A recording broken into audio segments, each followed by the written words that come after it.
Ndiyo. La pili. Hata ukikomea tu hapa. Mmeona? Sasa haya sasa yako kwenye Torati ya nani? Ya Musa. Na Torati ya Musa imesheheni nini? Sheria 610 na ngapi? Na 3. Ya Mungu hii imefanyaje? Imenyamaza. Tena iko kwenye nini? Kwenye sanduku. Na mtu yeyote hatakiwi kujichanganya kuigusa isipokuwa Walawi. Alijichanganya nani yule? Uzia. Ni Uzia ni nani yule?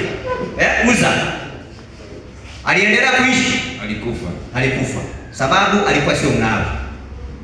Wewe jichanganye tu kuse hapa, utakiona. Kwa hiyo hii ndio ilikuwa ina hukumu. Mtu akivunja Sabato, hukumu ya wana wa Israeli au Wayahudi ilikuwa kupondwa mawe mpaka unafanyaje? Unakufa. Bwana Yesu asifiwe. Bwana Yesu asifiwe washiriki. Wangapi wananielewa vizuri? Nafundisha somo la chuo kikuu hapa bure. Nini? Bure. Ukishindwa kushika wewe mwenyewe. Lakini hili somo kilishika, hakuna mlokole atakayekaa mbele yako. Na hili ndio limenipa umaarufu wa kuitwa nyundo ya warokole. Atajificha wapi? Kwa hiyo hilo sasa, Debora unanielewa vizuri? Unanifuatilia vizuri? Huko unaona maana umejikinga. Unaona? Hii sasa ya Musa. Hii ya nani? Ya Musa. Au niulize swali. Wana wa Israeli wanatembea jangwani, walitembea na Sabato ngapi? Sabato ngapi walitembea nazo? Wana wa Israeli wakiwa jangwani. Na kula muda. Wana wa Israeli wakati wanatembea jangwani walitembea na Sabato 50. Sabato ngapi? 50. Moja imo kwenye sanduku la nini? La agano ambayo iliandikwa na nani? Na Mungu. Na wakati inaandikwa hii ya Mungu, mlima ulikuwa unatema cheche za nini? Za moto. Waisraeli wakaogopa wakakimbia. Kutoka 19 utasoma kwa faida yako. Wakamwambia Musa, sisi Musa tuache tuende. Utatuletea yote ambayo utayaona na nani? Na huyo Mungu naye ongea naye. Wana wa Israeli wakakimbia. Mlima unatema nini? Ilikuwa inatamkwa moja. Amri moja inapotamkwa na Mungu, moto unataka kuwaramba wana wa nini? Wa Israeli. Wakakimbia. Si Bwana Yesu asifiwe? Haleluya. Mnanielewa vizuri? Wakakimbia. Hii Musa sasa anaandika, hakuna cha moto wala nini, ikaisha vizuri. Sasa hii ilikuwa na Sabato ngapi? Hapo ndipo ulishike vizuri. Na ndipo utakapowapangulia hizo Sabato za mafungu mangapi? 3. Haleluya. Bwana Yesu asifiwe. Hii na Sabato 49 hii. Walawi 25. Walawi 25. Walawi 25 nani? Naam. Au anzia tu hapo, anzia tu nani nitalielezea tunenda nani? 25 nani? Nani anasema? Nawe utajihesabia Sabato 7 miaka. Nawe utajihesabia Sabato 7 za nini? Za miaka. Maana miaka 7 mara 7. Maana miaka 7 mara 7 zitakuwa ni siku za Sabato 7 za miaka kwenu. Maana miaka 49. Kwa hiyo wana wa Israeli kwenye Torati ya Musa wana Sabato ngapi? 49. Ukisoma hapo Samsoni ukiendelea kunani hapo, ndipo kuna Sabato za kupumzisha nini? Mashamba. Ndipo kuna maachilio. Sabato za kuachilia. Yaani unapokwenda kuvuna mazao yako usimalizemo, ili maskini waje wafanyaje? Wavune wapate kula. Haleluya. Bwana Yesu asifiwe. Hizo zilikuwa ni Sabato. Ziko kwenye Torati ya nani? Ya Musa.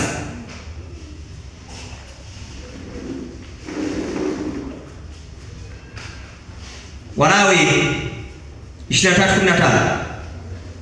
23:15 23:15 Walawi. 23:15. Neno la Bwana linasema, nanyi mtajihesabia tangu siku ya pili baada ya Sabato, tangu siku hiyo mliouleta mganda wa sadaka ya kutikiswa. Usome kabisa, umenyooka kama mwalimu. Naam. Nanyi mtajihesabia Sabato siku ya pili baada ya Sabato, tangu siku hiyo mliouleta mganda wa sadaka ya kutikiswa. Zitatimia Sabato 7. 16. Hata siku ya pili ya hiyo Sabato mtahesabu siku 50. Nanyi mtasongezea Bwana sadaka ya unga mpya. Mtamsongezea. Hata ukikomea tu hapo wataendelea. Mimi natoa tu na nini? Kwa hiyo watu wa Mungu, kwenye Torati ya Musa kuna Sabato nyingi, lakini za kabila hili za Wayahudi tu peke yao, inayowahusu wanadamu wote, imetulia kwenye sanduku la mti wa nini? Wa mshita. Amri ya 4. Sabato ya amri ya ngapi? Ya 4. Imetulia kwenye nini? Kwenye sanduku. Bwana Yesu asifiwe. Haleluya. Tunaelewana vizuri hapa? Kwa hiyo hizo ndizo Sabato ambazo zimetajwa katika Isaya 1 fungu la 13 na Hosea 2 fungu la 11 na Wakolosai 2 fungu la 16. Hizo ni za Wayahudi. Kwa hiyo mtu wa Mungu kishazielewa hizi, akishaanza tu chanchari umetulia tu hapa. Akishatua unamuuliza hizo Sabato zilikuwa kwenye Torati ipi? Si hiyo Sabato hii. Twende pole pole. Wana wa Israeli walitembea na Sabato ngapi? Si moja. Ndio unampiga hapo. Mbona zimekuwa 40 na ngapi? Na 9. Ukijumulisha hii ya kwenye sanduku zinakuwa ngapi? 50. Bwana Yesu asifiwe. Sijui mnanielewa vizuri hapa. Maana ninaenda pole pole sana, sihubiri, nafundisha. Ili watu tuwatume kwenda nyumba kwa nyumba. Wakalete roho kwa nani? Kwa Bwana. Somo hili ndio ambalo linawafanya watu wasiingie wapi? Nyumba kwa nyumba, kwa sababu hawajui kufanyaje waingilie wapi. Kanisa, haleluya. Amen. Bwana Yesu asifiwe. Amen. Umeelewa vizuri? Kwa hiyo hizo Sabato ni za Wayahudi, za kabila ngapi? Moja. Ile iliyoandikwa kwa chanda cha Mungu, amri ya 4, ni ya watu wote. Na ni amri ya ngapi? Ya 4, ambayo inamtambulisha Mungu aliumba mbingu na nini? Na nchi, na inamtambulisha kama mtawala. Anayetamka nchi, anapoishi na alivyotenda. Amri ya 4 inamtambulisha Mungu aliumba mbingu na nini? Na nchi. Ukitoka hapo sasa,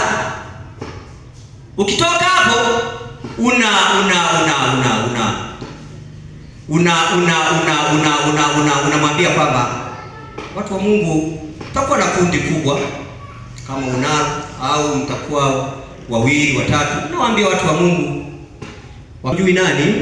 Mungu. Kwa nini? Kwa sababu Kristo au Mungu alikuwa amewachagua Wayahudi ili kutuletea injili sisi. Wakagoma. Injili kageukia nini? Mataifa. Ndio tukapata neema hiyo. Lakini kabla ya hapo wanafanyaje? Walikuwa wamechaguliwa wana wa Yakobo. Unapotamka wana wa Israeli unamtaja nani? Yakobo. Bwana Yesu asifiwe.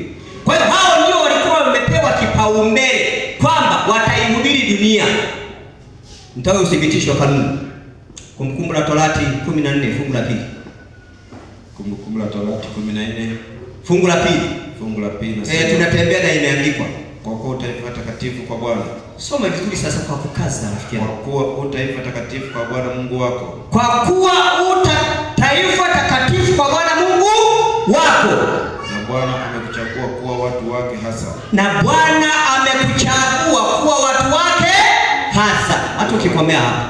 Bwana Yesu asifiwe. Haleluya. Haleluya washiriki. Wangapi wananipata mpaka hapa? Bwana awabariki sana kwa uvumilivu wenu. Kwa hiyo wana wa Israeli sasa walichaguliwa taifa teule la nani? La Mungu, na kumtangaza duniani ili watu waokolewe. Wakakataa. Yesu anakuja, wao wanayakwao nini mpaka wanamweka msalabani. Bwana Yesu asifiwe. Lakini sasa kwa nini haya yanatamkwa, msituhukumu, sijui msifanyaje? Kwa nini? Kuna sababu. Wana wa Israeli walikuwa makabila 10 na ngapi? Unaona vituo ninaweka kituo hapa na hapa alafu na hapa. Nimeenda kituo kingine. Wana wa Israeli walikuwa kabila 10 na ngapi? 12. Kuna unabii wa Ahia ukatimia. Wana wa Israeli wakatawanyika. Zile kabila 10 zikamkataa mtoto wa Sulemani. Pale tu alipokufa Sulemani, mambo yakaharibika. Maana Sulemani alipotenda dhambi, Mungu akamwambia, ningekunyang'anya ufalme wako kwa kupitia mkono wako, lakini kwa heshima ya mtumishi wangu Daudi nitautaka kwenye mikono ya mtoto wako. Hebu tuende sasa. Wafalme wa kwanza sura ya 12. Anzia tu fungu la 12, wengine mtafuatilia hapo, utasoma moja mpaka utasoma sura yote hii. Wafalme 12. Wafalme wa kwanza 12. 12 fungu la ngapi? Fungu la 12 na kuendelea. 12 na kuendelea nasema. Basi Yeroboamu na watu wote wakamfikia Yeroboamu. Basi Yeroboamu watu wote wakamfikia nani? Yeroboamu. Siku ya tatu. Siku ya tatu kama mfalme alivyoamuru akisema, hebu anzia moja tutafika mpaka huko. Tupate historia. Maana tabu katisha. Anzia moja hapa. Anzia moja ina fungu la kwanza hili. Rehoboamu akaenda Shekemu. Yeroboamu akaenda Shekemu. Maana Israeli wote walikuwa wamekwenda Shekemu. Kufanyaje? Ili kumfanya mfalme. Ikawa Yeroboamu mwana wa Nebati. Sasa hapa kuna majina mawili kama yanataka kufanyaje? Kufanana. Mtoto wa Sulemani anaitwa Yeroboamu. Mwana wa Nebati naye anaitwa Yeroboamu. Sijui ni kwa sawa hapo msomaji.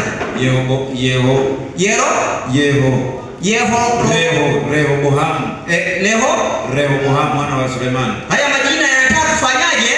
Kufanana. Sasa huyu Yeroboamu mwana wa Nebati alikuwa ni mfanyakazi katika serikali ya nani? Ya Sulemani. Wakashindana, akakimbia. Tupe habari. Ikawa Yeroboamu mwana wa Nebati alipopata habari, maana alikuwa akaliko Misri. Alikimbilia Misri baada ya kushindana na Sulemani. Huko alikokimbilia awe mbali na mfalme Sulemani. Ndio. Yeroboamu akakaa huko Misri. Ndio. Wakapeleka watu kwenda kumwita. Ndio. Basi Yeroboamu na jamii yote ya Israeli wakaenda. Wakamwambia Yeroboamu. Ndio. Wakasema, baba yako alilifanya zito kongwa letu. Sasa utupunguzie utumwa mzito tuliotumikishwa na baba yako. Na lile kongwa zito alilotutwika, nasi tutakutumikia. Ndio. Akawaambia, nendeni zenu hata siku ya 3. Ndio. Kisha mnirudie tena. Watu wakaenda zao. Mfalme Yeroboamu akataka shauri kwa wazee waliokuwa wakisimama mbele ya Sulemani baba yake. Sasa hebu simama hapo. Mfalme Sulemani sasa amefanyaje? Ameshakufa. Mtoto wake anataka kufanyaje sasa? Kutawazwa kuwa mfalme. Watu wakamwendea. Maana baba yake alikuwa amewawekea kodi. Biblia inapotamka kongwa ni kodi. Kodi ilikuwa nini? Kubwa. Wakamwendea wakamwomba afanyeje? Awapunguzie. Unaona? Ndio akawaambia wamrudie baada ya siku ngapi? 3. Siku 6? 3. Siku 3. Sasa kwa hekima huyu mtoto akaona ngoja nianze na wazee, niende nikatafute nini? Ushauri. Akaenda kwa wazee. Tupe habari. Alipokuwa hai akisema, mwanipa shauri gani ili niwajibu watu hawa? Rudia hilo fungu hilo, mtaje wazee. Fungu la 6 nasema, Mfalme Rehoboamu akataka shauri kwa wazee waliokuwa wakisimama mbele ya Sulemani. Ndio. Baba yake alipokuwa hai akasema, mwanipa shauri gani ili niwajibu watu hawa? Wakamwambia, wakasema, ukikubali kuwa mtumishi wa watu hawa leo. Ukikubali kuwa mtumishi wa watu hawa leo na kuwatumikia na kuwajibu na kuwapa maneno mazuri basi watakuwa watumishi wako daima. Huo ni ushauri wa wazee. Haleluya makoe. Amen. Huo ni ushauri wa nini? Wa wazee wenye nini? Wenye hekima. Je, alikomea hapo? Twende. Fungu la 8 anaendelea kusema. Ndio. Lakini akaliacha shauri lile la wazee. Na wazee walilompa. Akataka shauri kwa wale vijana waliokuwa pamoja. Akawaendea vijana akina mwanangu wenye suruali zenye kutera. Akawaendea wampe nini? Ushauri. Wenye viatu vikubwa. Wale wenye suruali za nini? Utafikiri amejinyea lakini amefanyaje? Amevaa. Akaenda kwa hao kutafuta nini? Ushauri. Je, kwani ushaurije? Rudia fungu hilo. Ndio. Lakini akaliacha shauri lile la wazee. Ndio. Walilompa. Ndio. Akataka shauri kwa wale vijana waliokuwa pamoja naye. Ndio. Na kusimama mbele yake. Ndio. Akawaambia, mwanipa shauri gani ili tuwajibu watu hawa? Ndio. Waliosema nami. Akinena, utufanyie jepesi kongwa lile alilotutwika baba yako. Na wale vijana walikuwa pamoja naye wakamwambia wakisema, waambie hivi, watu wale waliokuambia wakisema, baba yako alifanya zito kongwa letu. Ndio. Bali wewe utufanyie jepesi. Ndio. Waambie hivi, kidole changu cha mwisho yani hiki ni kinene kuliko kiuno cha baba yangu. Yani kidole hiki eti ni kinene kuliko kiuno cha baba yake. Ina maana hapa akawaongezea nini? Kodi. Twende. Basi kama vile baba yangu alivyotwika kongwa zito, mimi nitaongeza kongwa lenu. Mimi nitawaongezea kongwa lenu. Kwa maana nyingine, mimi nitawaongezea kodi. Twende. Baba yangu aliwapiga kwa mijeredi. Ndio. Bali mimi nitawapigeni kwa nge. Mimi nitawapigeni kwa nge. Wana Israeli wakafanyaje? Waliridhika.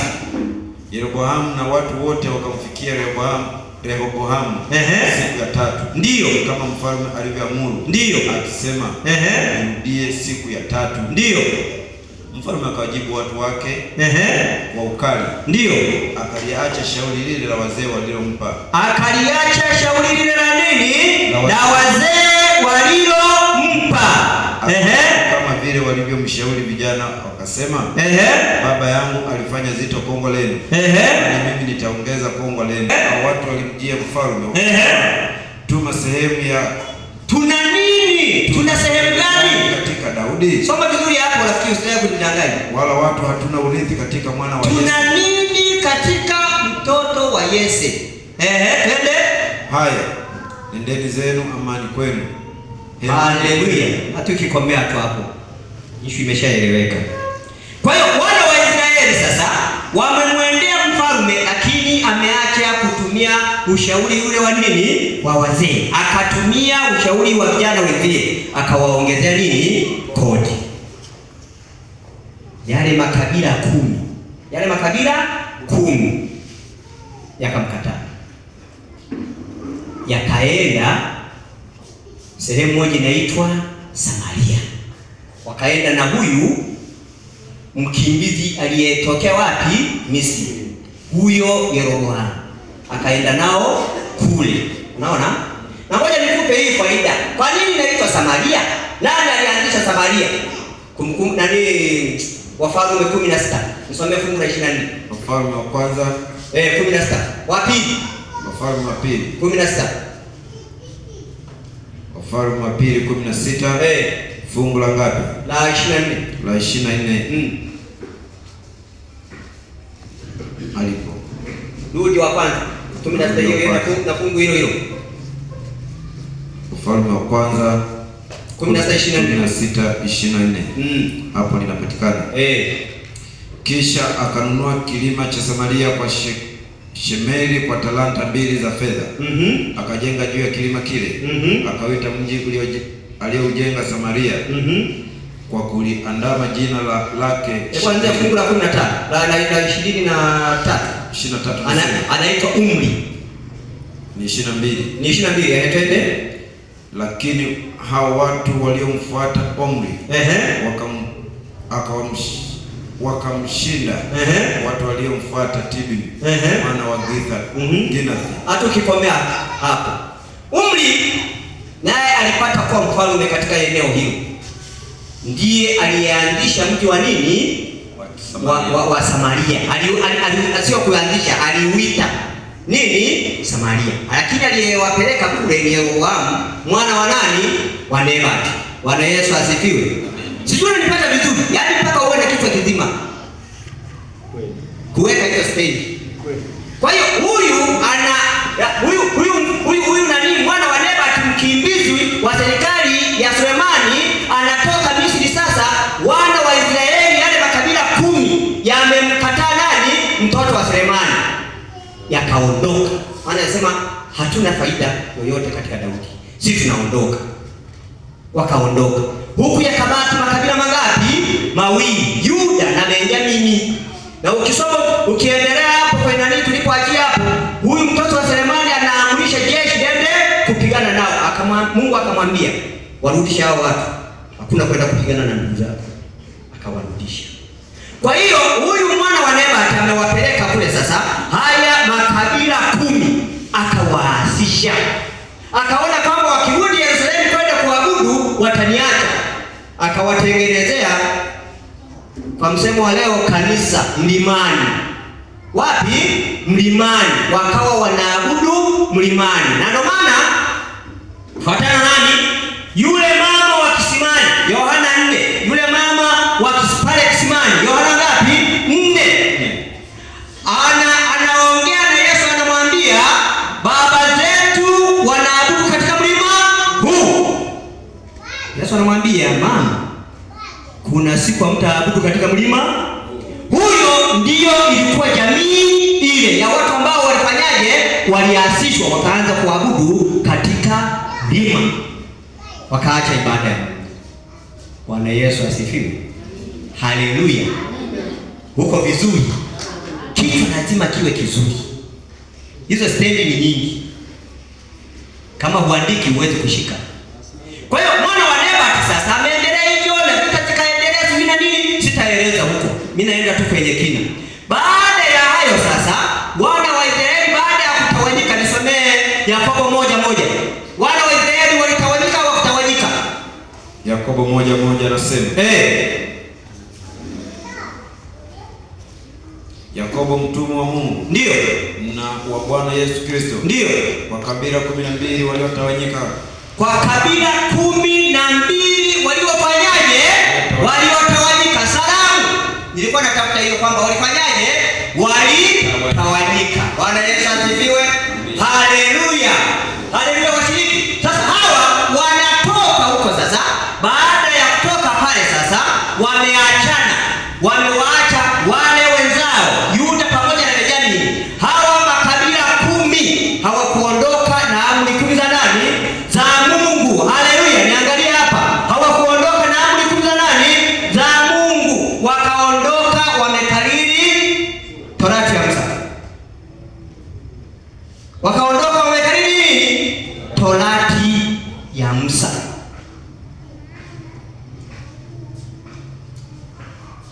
Na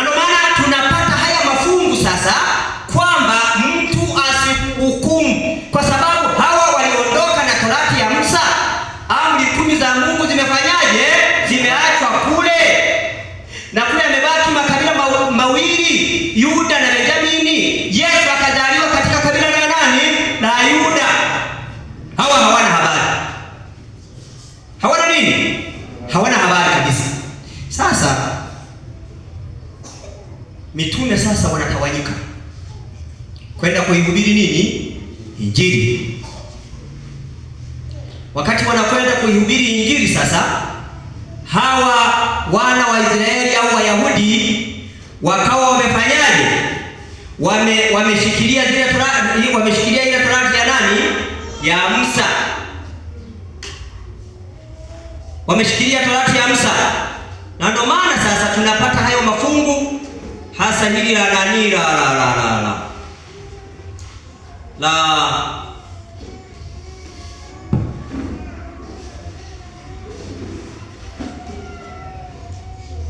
niongeze macho.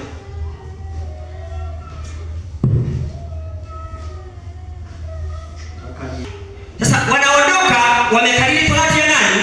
Ya Musa. Hawa mitume sasa wameenda wamehangaika huku na kule, sijui na nini na nini. Sasa wanatoka huko sasa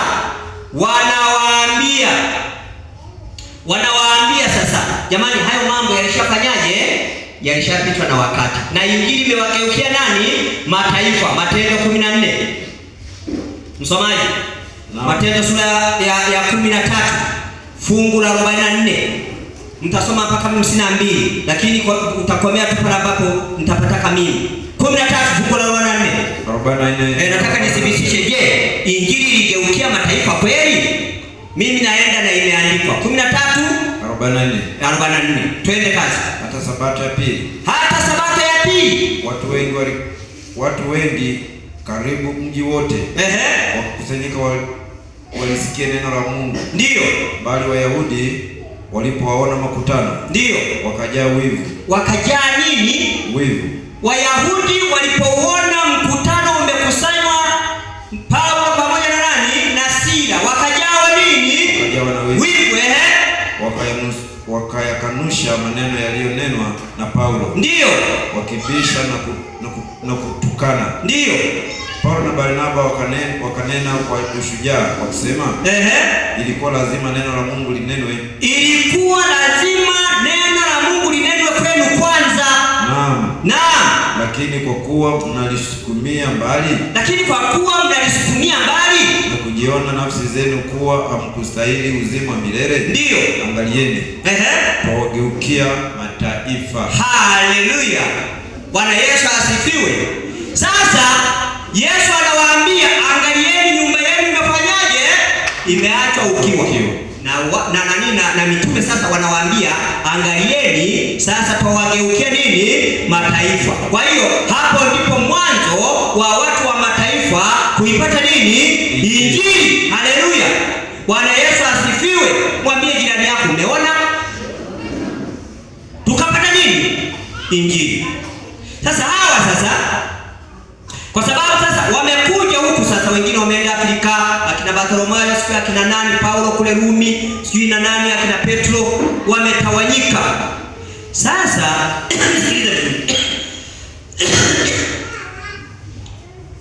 hao Wayahudi wakati akina Paulo sasa wameanza kuhubiri nini? Injili, na kuhubiri kwamba Yesu amefanyaje?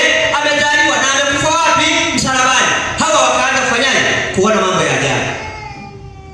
Na Wayahudi hawa wakakutwa wamewakalisha watu ili mtu ingie kanisani ni mpaka utahiriwe. Natoa ushahidi, Matendo 15 fungu la kwanza na kuendelea. Matendo 15. Matendo 15 fungu la kwanza na kuendelea. Ndio. Anasema, wakashuka watu waliotoka Uyahudi wakawafundisha wale ndugu ya kwamba, wakashuka kutoka Uyahudi wakawafundisha wale ndugu ya kwamba, msipotahiriwa kama desturi ya Musa hamwezi kuokoka. Msipotahiriwa kama desturi ya nani? Hamwezi kufanyaje? Kwa hiyo kumbe hawa utakubaliana na mimi kwamba ili uingie kanisani ni lazima ukubali mila za Wayahudi. Bwana Yesu asifiwe. Bila kukubaliana na mila za nani? Za Wayahudi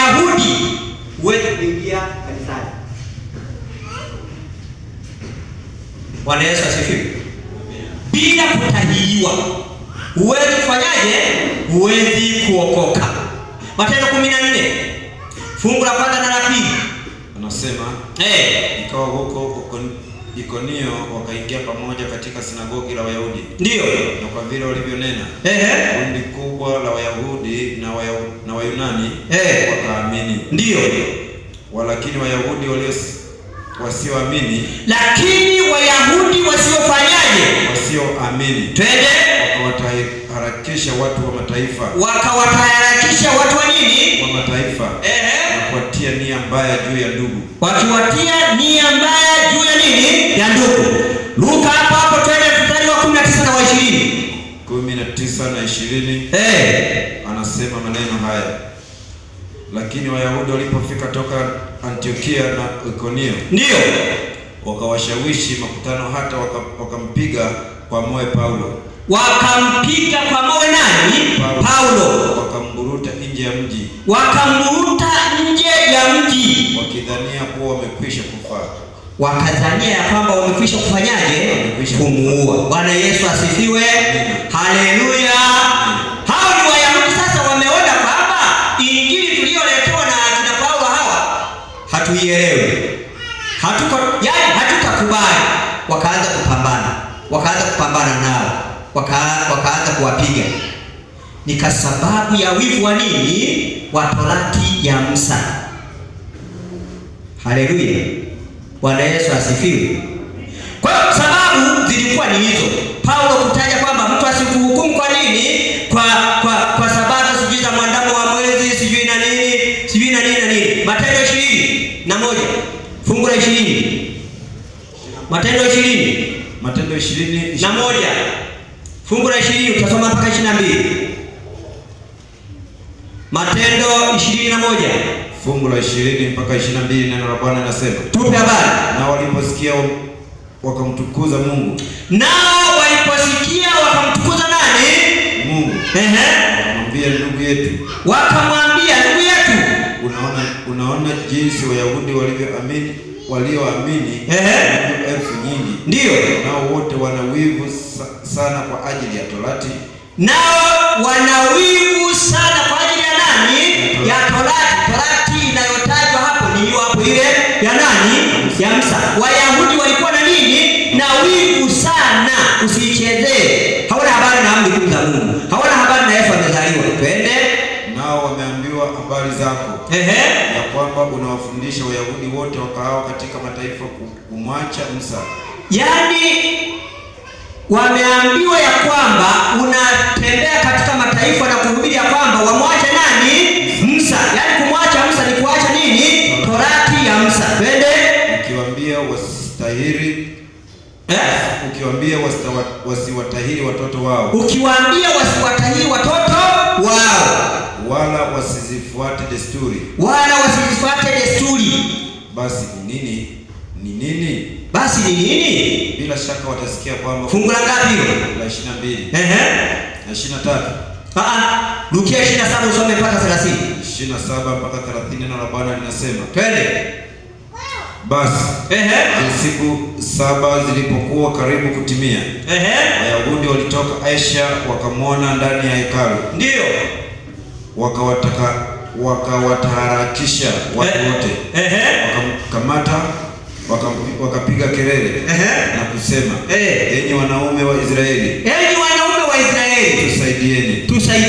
Ndiye mtu yule afundishaye watu wote kila mahali kinyume cha taifa letu na torati mahali hapa. Tena zaidi ya haya. Hebu rudia hilo fungu. Washiriki nendeni na hilo fungu.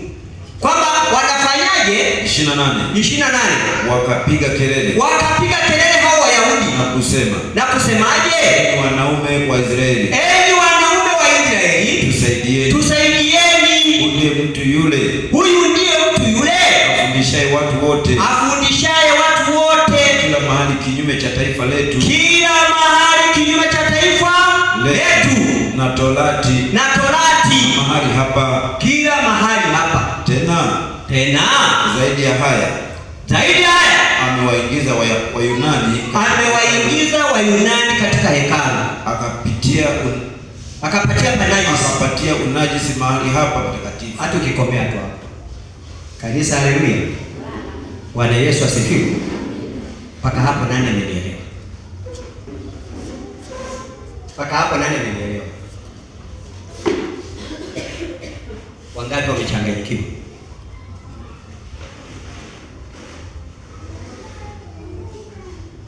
Kwa hiyo haya ndiyo yalifanyika kufanyaje kutamkwa haya mafungu. Paulo wakati anaanza kufundisha sasa, anawafundisha Yesu alifanyaje, alikufa msalabani. Haya mambo hayana maana tena. Wao wakakataa, wakaanza na kumpiga. Maana walitoka kule hawana amri kumi za nani? Na Mungu. Na wako huko kwenye mataifa hawana habari na Yesu amekufa wapi? Msalabani. Wao wameng'ang'ana na torati ya nani? Ya Musa. Bwana Yesu asifiwe. Stendi nyingine sasa ambayo unatakiwa uishike. Je, hizi zinatakiwa ziendelee mpaka lini sasa? Hizi za Musa, je, zinaendelea au hazitaendelea? Hizi Biblia ni lazima ijifunue na kujishuhudia yenyewe. Na wakati haya yanafanyika, watu wa Mungu, sisi watu wa mataifa tulikuwa tumjui nani? Mungu. Nathibitisha kwa fungo Waefeso 2. Waefeso 2. Mimi naenda kwa imeandikwa. Waefeso sura ya 2. Fungu la ngapi? Anzia fungu la 11. Paulo anasemaje? Paulo anasema, kwa ajili ya hayo. Kwa ajili ya hayo. Kumbukeni ya kwamba zamani ninyi mlio watu wa mataifa. Sisi watu wa mataifa. Kwa jinsi ya mwili. Kwa jinsi ya mwili. Wanaoitwa wasiotahiriwa. Na wale wanaoitwa waliotahiriwa. Tupe habari. Yaani, tohara ya mwili. Ndio. Iliyofanyika kwa mikono. Ndio. Kwa zamani zile mlikuwa hamna Kristo. Zamani zile sisi watu wa mataifa tulikuwa tuna nani? Hatuna Kristo. Paulo anashuhudia. Twende. Tumefarakana na jamii ya Israeli. Tulikuwa tumefarakana na jamii ya Israeli. Wageni wasio wa maagano ya ahadi ile. Hatukuwa na agano lolote la ahadi yoyote. Mlikuwa hamna tumaini. Tulikuwa hatuna tumaini. Hamna Mungu duniani. Hatuna Mungu duniani. Fungu la 13. Lakini sasa, twende hilo. Lakini sasa katika Kristo Yesu. Katika Kristo Yesu. Ninyi mliokuwa mbali hapo kwanza. Ninyi mliokuwa mbali hapo kwanza, yani sisi watu wa mataifa tuliokuwa mbali na Israeli, mbali na wokovu, mmekuwa karibu kwa damu ya Kristo. Tumekuwa karibu kwa damu ya Kristo Yesu. Bwana Yesu asifiwe. Amina. Haleluya. Amina. Haleluya kanisa. Amina. Kwa hiyo hayo Paulo amethibitisha kwamba sisi watu wa mataifa tulikuwa tuna nani? Hatuna Mungu. Hatuna Mungu. Wakati yanafanyika hayo yalikuwa yanafanywa na kabila ngapi? Moja ya Wayahudi. Sasa